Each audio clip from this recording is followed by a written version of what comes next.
എല്ലാ കൂട്ടുകാർക്കും നമസ്കാരം. ഇന്ന് നമ്മൾ നൂറ്റാണ്ടുകളായി നമ്മെ ആകർഷിച്ച ഒരു വിഷയത്തിലേക്ക് ഇറങ്ങിച്ചെല്ലുകയാണ്. നിങ്ങൾ ഒരുപക്ഷെ ഒരു ചായ കുടിക്കുമ്പോഴോ അല്ലെങ്കിൽ രാത്രി വൈകി കൂട്ടുകാരുമായി സംസാരിക്കുമ്പോഴോ ചർച്ച ചെയ്തിട്ടുണ്ടാകാം, അന്യഗ്രഹജീവികൾ അവർ ഇവിടെയുണ്ടോ? അവർ നമ്മുടെ നാട്ടിലെ കടകളിൽ നിന്ന് പുട്ടും കടലയും വാങ്ങാൻ നടക്കുന്ന നമ്മുടെ കൂട്ടത്തിൽ തന്നെയുണ്ടോ? നമുക്ക് ഈ കഥകളെ സത്യത്തിൽ നിന്ന് വേർതിരിച്ചറിയാൻ നമ്മളെല്ലാവരും സിനിമകളിൽ അവരെ കണ്ടിട്ടുണ്ടല്ലോ, അല്ലേ? വലിയ കണ്ണുകളുള്ള ചെറിയ ചെറിയ പച്ചയോ ചാരനിറത്തിലുള്ള ജീവികൾ തിളങ്ങുന്ന വിമാനങ്ങളിൽ പറന്നു നടക്കുന്നു. ഹോളിവുഡ് തീർച്ചയായും ഒരു ചിത്രം വരച്ചിട്ടുണ്ട്. എന്നാൽ ഇതിൽ എത്രത്തോളം കഥകളാണ്? ഇപ്പോൾ വാർത്തകളിൽ, പ്രത്യേകിച്ചും ഈയിടെയായി, നിങ്ങൾ യുവികളെക്കുറിച്ച് കേട്ടിട്ടുണ്ടാകാം. അതാണ് യുഎഫ്ഒകൾക്കുള്ള പുതിയ മനോഹരമായ വാക്ക്, തിരിച്ചറിയാൻ കഴിയാത്ത അസാധാരണ പ്രതിഭാസം. യുഎസ് പോലുള്ള വലിയ ഗവൺമെന്റുകൾ പോലും ഈ കാഴ്ചകളെ കൂടുതൽ ഗൗരവമായി എടുക്കാൻ തുടങ്ങിയിരിക്കുന്നു. പൈലറ്റുമാർക്ക് ആകാശത്ത് വിശദീകരിക്കാൻ കഴിയാത്ത കാര്യങ്ങൾ കാണാൻ കഴിയും. വിചിത്രമായ രീതിയിൽ നീങ്ങുന്ന വെളിച്ചങ്ങൾ, അസാധ്യമായ രീതിയിൽ സഞ്ചരിക്കുന്ന വസ്തുക്കൾ. ഇത് വസ്തുതയാണ്, ഈ കാഴ്ചകൾ സംഭവിക്കുന്നു.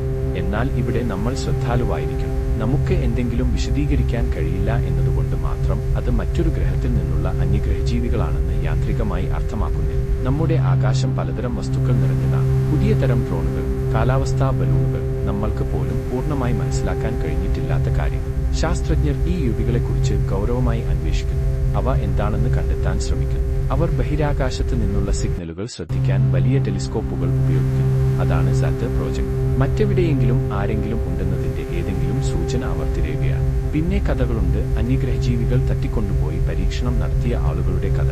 ഇത് തീർച്ചയായും രസകരമാണ്. പലരും ഇത് ആഴമായി വിശ്വസിക്കുന്നു. എന്നാൽ ശാസ്ത്രീയമായ കാഴ്ചപ്പാടിൽ നിന്ന് ഈ വാദങ്ങളെ പിന്തുണയ്ക്കാൻ ശക്തമായ തെളിവുകളൊന്നുമില്ല. പലപ്പോഴും ഈ അനുഭവങ്ങൾ ഉറക്കമില്ലായ്മ, ശക്തമായ ഭാവന, അല്ലെങ്കിൽ മാനസികപരമായ കാരണങ്ങൾ എന്നിവയുമായി ബന്ധപ്പെട്ടിരിക്കാം. വ്യക്തി ആത്മാർത്ഥതയില്ലാത്ത ആളാണെന്ന് ഇതിനർത്ഥമില്ല, പക്ഷേ ഇത് വിമർശനാത്മകമായി പരിശോധിക്കേണ്ടത് പ്രധാനമാണ്. പ്രായോഗികമായി ചിന്തിച്ചു നോക്കൂ. അന്യഗ്രഹജീവികൾ ശരിക്കും ഇവിടെ ഉണ്ടായിരുന്നെങ്കിൽ, നമ്മുടെ കൂട്ടത്തിൽ തന്നെ ജീവിക്കുന്നുണ്ടെങ്കിൽ, നമുക്ക് ഇതുവരെ എന്തെങ്കിലും ഉറച്ച തെളിവുകൾ കിട്ടില്ലായിരുന്നു. അവരുടെ സാങ്കേതികവിദ്യയുടെ ഒരു ഭാഗം, വ്യക്തമായ ഒരു ഫോട്ടോ, നിഷേധിക്കാനാവാത്ത എന്തെങ്കിലും. അവർ നമ്മളെപ്പോലെ തന്നെ കാണപ്പെടുന്നുവെന്നും തികച്ചും ലയിച്ചു ചേർന്നിരിക്കുന്നുവെന്നുമുള്ള ആശയം സിനിമകളിൽ പ്രചാരമുള്ള ഒന്നാണ്. പക്ഷേ മറ്റൊരു ഗ്രഹത്തിലെ പരിണാമം വളരെ വ്യത്യസ്തമായിരിക്കും. അവർ ഒരുപക്ഷെ നമ്മൾ ശ്വാസമെടുക്കുന്ന വായു ശ്വസിക്കുകയോ അല്ലെങ്കിൽ നമ്മളെപ്പോലെയുള്ള വസ്തുക്കളാൽ നിർമ്മിതമായിരിക്കുകയോ പോലും ചെയ്യും. ഇതിനർത്ഥം മറ്റെവിടെയെങ്കിലും ജീവനില്ലെന്നാണ്? തീർച്ചയായും അല്ല. പ്രപഞ്ചം അവിശ്വസനീയമാംവിധം വലുതാണ്. കോടിക്കണക്കിന് നക്ഷത്രങ്ങളുണ്ട്. അവയിൽ പലതിനും ഗ്രഹങ്ങളുണ്ടാകാൻ സാധ്യതയുണ്ട്. ഭൂമിയിൽ മാത്രമേ ജീവൻ വികസിക്കാൻ സാധ്യതയുള്ളൂ എന്ന് സങ്കല്പിക്കാൻ പ്രയാസമാണ്. മറ്റെവിടെയെങ്കിലും ജീവൻ നിലനിൽക്കാനുള്ള സാധ്യത വളരെ കൂടുതലാണ്. എന്നാൽ നക്ഷത്രങ്ങൾ തമ്മിലുള്ള ദൂരവും വളരെ വലുതാണ്. ആ ദൂരങ്ങൾ താണ്ടുന്നത് വളരെ വികസിത നാഗരികതയ്ക്ക് പോലും ഒരു വലിയ വെല്ലുവിളിയാണ്. ഭൂമിയിൽ ഒളിവിൽ കഴിയുന്ന ജീവികൾ ഒരുപക്ഷേ നമ്മുടെ സ്വന്തം ജീവനിൽ നിന്ന് പരിണമിച്ചതോ അല്ലെങ്കിൽ വളരെ കാലം മുമ്പ് എത്തിയതോ ആയ ക്രിപ്റ്റോടെറസ്ട്രിയൽസിനെ കുറിച്ച് സംസാരിക്കുന്ന പുതിയ ഹാർവാർഡ് പഠനം പോലുള്ള ചില രസകരമായ, കൂടുതൽ വിചിത്രമായ ആശയങ്ങൾ പോലും ചർച്ച ചെയ്യപ്പെടുന്നു.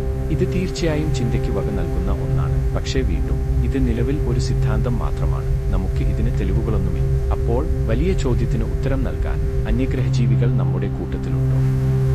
ഇപ്പോൾ സത്യസന്ധമായ ഉത്തരം ഇതാണ്: നമുക്ക് ഉറപ്പില്ല. ഇതിന് ശക്തമായ ശാസ്ത്രീയപരമായ തെളിവുകളൊന്നുമില്ല. നമുക്ക് വിശദീകരിക്കാനാകാത്ത കാഴ്ചകൾ, ആകർഷകമായ കഥകൾ, സാധ്യതകൾ നിറഞ്ഞ ഒരു പ്രപഞ്ചം എന്നിവയുണ്ട്. എന്നാൽ അവരുണ്ടെന്ന് പറയുന്നവരുടെ വാക്കുകളെ വസ്തുതകളിൽ നിന്ന് വേർതിരിക്കുന്നത് നിർണായകം.